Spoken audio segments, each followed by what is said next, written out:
welcome to another Coffee and Contemplation brought to you by Spotlight Recovery.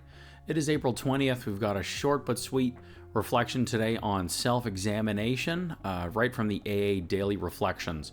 So we'll see what we can get out of it, but there's one interesting point here that I want to focus on and talk about today as it relates to a reflection we did earlier this month on people-pleasing. So we're going to get into it, and then I'll bring them all together for you. Okay, so April 20th, self-examination. We ask God to direct our thinking, especially asking that it be divorced from self-pity, dishonest, or self-seeking motives. From the Big Book of Alcoholics Anonymous, page 86. When said sincerely, this prayer teaches me to be truly unselfish and humble, for even in doing good deeds, I often used to seek approval and glory for myself. By examining my motives in all that I do, I can be of service to God and others, helping them do what they want to do. When I put God in charge of my thinking, much needless worry is eliminated, and I believe He guides me throughout the day. When I eliminate thoughts of self-pity, dishonesty, and self-centeredness as soon as they enter my mind, I find peace with God, my neighbor, and myself. Yeah, so, the language, it's old school, it's biblical, there's a lot of the G word and all of that stuff, so, I get how hearing a bunch of it can kind of be bleh, and just leave kind of that taste in your mouth. So I totally get that for sure. If we're able to move aside our issues with God, a higher power, whatever, even just the basic language around this, of course, is pretty, it's nice, it's beautiful, it's pretty straightforward and pretty self-explanatory, right? Just trying to think more about others instead of ourselves, thinking honestly, not thinking with everything being always self-seeking motives, thinking all about myself. Self-centeredness it talks about, self-pity, that's another big one too. So just that general thinking and mindfulness of just how do I correct and improve my thinking, right? Because we do know our thinking is something we are in control of. You'll have your first thoughts and immediate responses. Okay, sure. But how you think is up to you, basically, which is an amazing gift. But anyway, we'll get into that more on another day, probably in a podcast, because that's a whole discussion in itself. But regardless, just these basic directives around our thinking, so examining that is just nice, and it's good direction. They're also good baselines for us. For me, when I came into recovery, and then especially we're talking AA here, when I did my fourth step, 4 through 6, really, in step 6, list of character defects. Step 7 is our shortcomings. So when I was able to look at those things and see how I really was behaving and thinking and acting, of course I was obviously horrified, and it sucked to look at and it sucked to realize. And so what my sponsor helped me do, because you have this list of all these negative ways that we behave. So going back through that list and then writing down what are the opposite of these behaviors to try to be replacing them with. You've heard me talk a lot about how in addiction we have all this certain set of mindsets and principles and behaviors and everything, and a lot of the times in recovery, a good general baseline is to try to be doing the opposite of those things, just to start giving us some footing and an idea.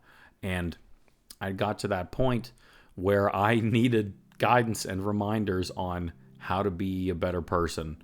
How would that person think, act, or how would they treat each other? What was their behavior going to be? I needed to write that down to give myself just a good baseline to be working from, and then getting to decide what kind of person I wanted to be. Such a gift. That's an absolute blessing. So anyway, there's all of that fun stuff. Now, the point that I wanted to talk about, so this connects back to a reflection, like I said, we did earlier this month on people-pleasing. So if you haven't checked it out yet, here's a link for it, and it'll be in the description at the end as well. But definitely go take a look at that too, to compare these two ideas, because there's some really neat learning in here. It's some hard stuff, but it's pretty eye-opening. So anyway, here we go. So in here, So this main paragraph in the first line or two here, when said sincerely, even in doing good deeds, I often used to seek approval and glory for myself. And then it talks about examining our motives on why we do things.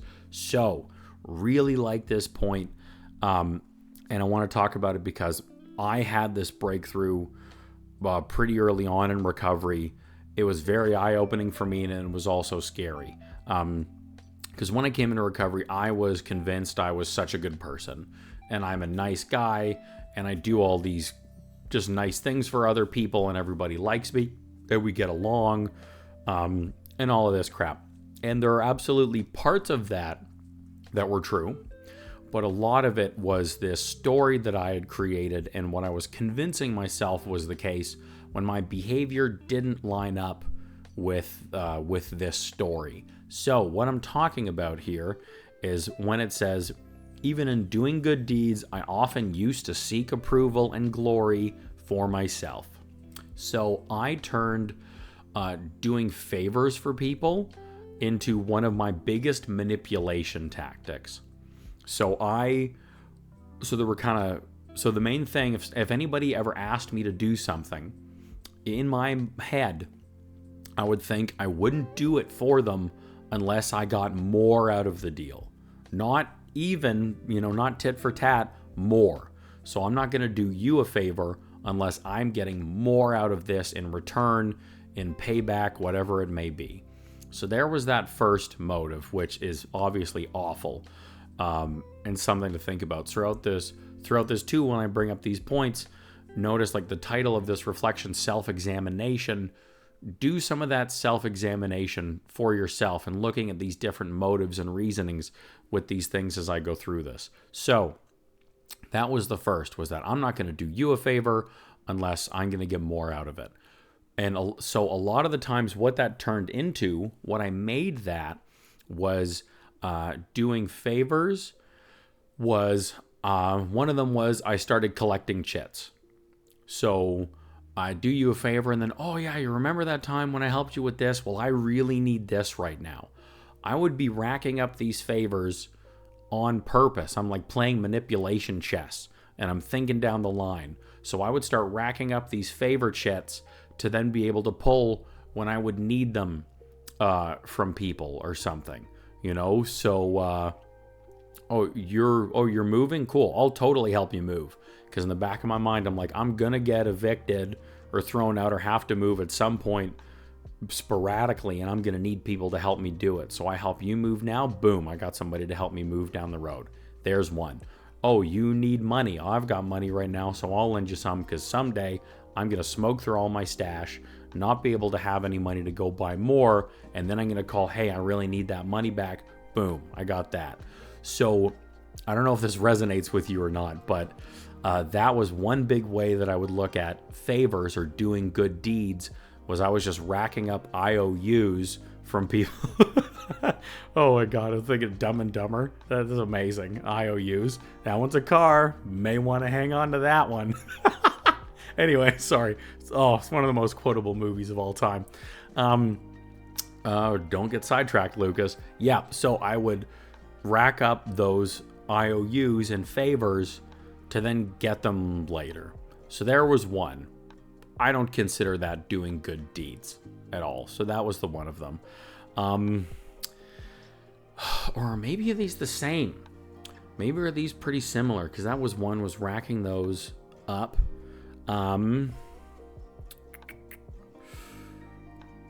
Yeah, no, I think, no, it talks about it separately as this other. So that was the one, was doing the deed to then get something out of it. So there's that manipulation. There's that future planning. It wasn't to do it to help you. It was to do it to help future me when I knew I'd need it, because I was in active addiction. I just kept screwing everything up. So there's the one. And then the other two is what they talk about in this reflection. I often used to seek approval and glory for myself. So another reason I would be doing good deeds was just for validation. I'm going to do this so you think I'm a nice guy.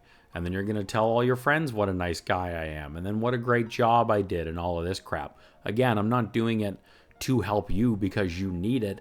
I'm doing it because I have this need that I now want met, or this insecurity or something. So now I am doing this and using you to spread the word, to try to fill a void. We've talked about this before recently on looking for outward approval to fix our inward insecurities or our inside issues.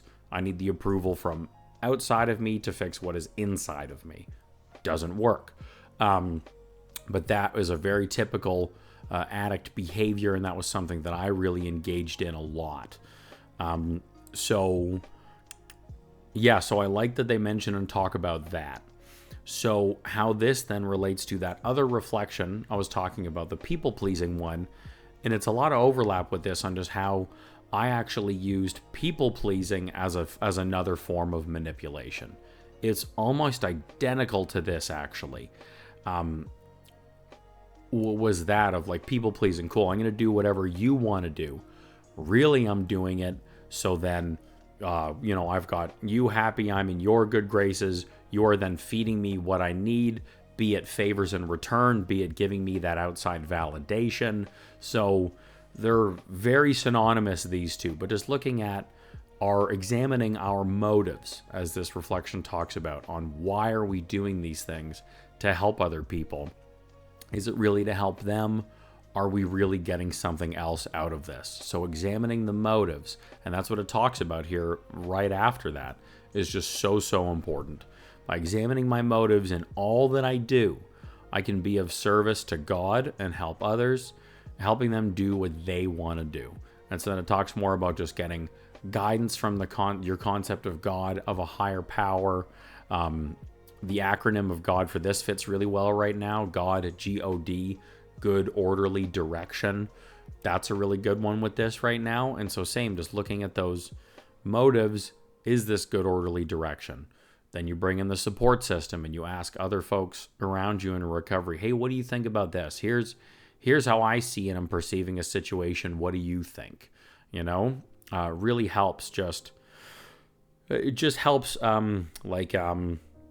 unwind the old addict thinking and the old stories and everything that our disease is trying to tell us, and helps us just look at these things a little more honestly and just have some more confidence in what we're doing and why we're doing it.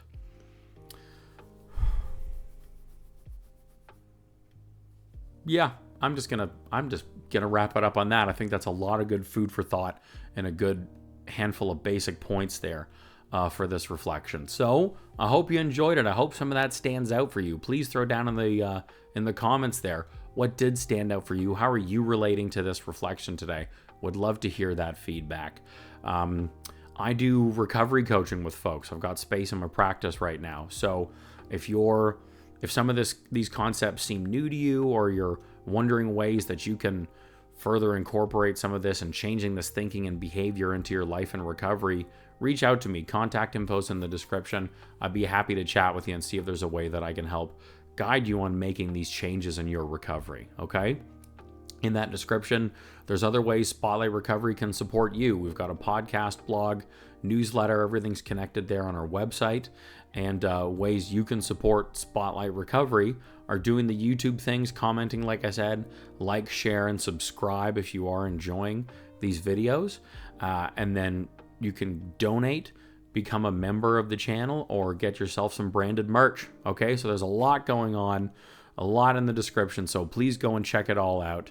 And in the meantime, just thank you for stopping by. I hope you enjoyed the reflection today. Wishing you a blessed 24 on your recovery, doing some self-examination, and we'll see you again tomorrow.